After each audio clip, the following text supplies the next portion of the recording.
Hello guys, another day, another activities na naman tayo ngayon guys. At ito ay papakita ko sa inyo yung paano kami mag-ice fishing sa labas. At high speed ko na lang to guys, kasi ito lang yung ginagawa namin pag mag-ice fishing kami para may idea din kayo kung ano yung ginagawa namin pag ice fishing. So ang ice fishing pala guys ay pumupunta kami doon sa gitna ng lake or ng ilog. Doon kami gumigitna, tapos at doon kami nagbubutas. So ang ginawa namin ngayon guys ay 6 na butas yan, kasi 3 tao kami. So allowed lang kami ng dalawang rod bawat tao. So nag-6 na butas kami guys. So yan lang guys, nagtatambay-tambay lang kami habang naghihintay kung may kumakagat sa aming mga pain. At minsan nagluluto din kami, kasi may lutuan kami doon sa loob ng tent namin. Doon namin nilalagay yung lutuan para intact siya, hindi siya mahanginan. At kung medyo nilalamig kami, doon din kami pumapasok sa tent namin guys. So ngayon pala guys ay hindi naman ganong kalamigan, makaka-stay ka naman ng medyo matagal sa labas. At maganda lang talaga, ready ka sa lahat ng bagay pag ma-ice fishing ka. Yung gear mo, yung boots mo, yung pants mo, tsaka yung jacket mo ay kailangan ready sa ice fishing.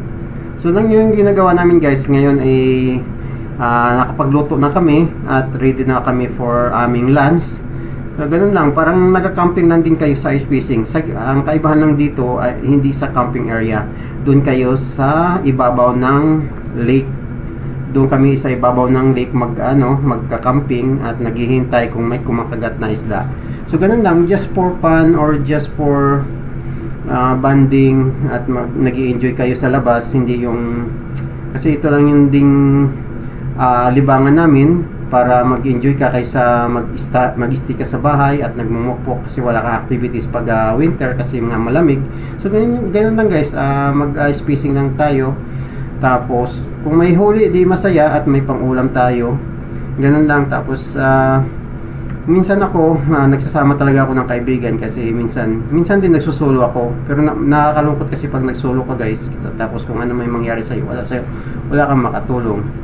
Medyo expensive lang talaga din ang ice fishing, kasi kailangan mong i-gear up mo yung sarili mo, pati yung boots mo medyo may kamahalan, kasi kailangan mo ng boots na may tatak na negative 50 up, no? Negative 50 up, kasi kung medyo mahinang klase yung boots mo at nilalamig yung paa mo, yun ang unang tatamaan. Tapos yung pants, kailangan gear up ka. Tapos yung pati yung jacket mo magandang klase din. So ganun lang. Tapos pero yun, mag-invest ka talaga, kasi bibili ka rin ng kubol or yung tent. Yung iba nakikita nyo sa paligid namin, may mga kubol sila guys, at parang bahay na rin yung doon sa loob, at doon sila nagbubutas sila sa loob, at doon na lang sila, hindi na sila lumalabas, doon na sila nag-i-stay at nag-i-enjoy sila doon, parang nagpa-party din sila doon sa loob. So ganun lang.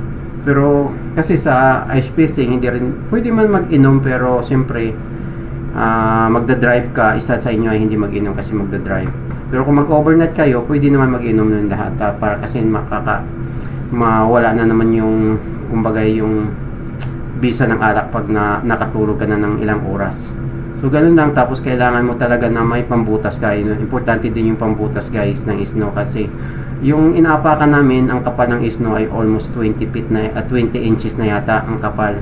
So kailangan mo na talaga ng hindi pwedeng mano-mano at mapapagod ka.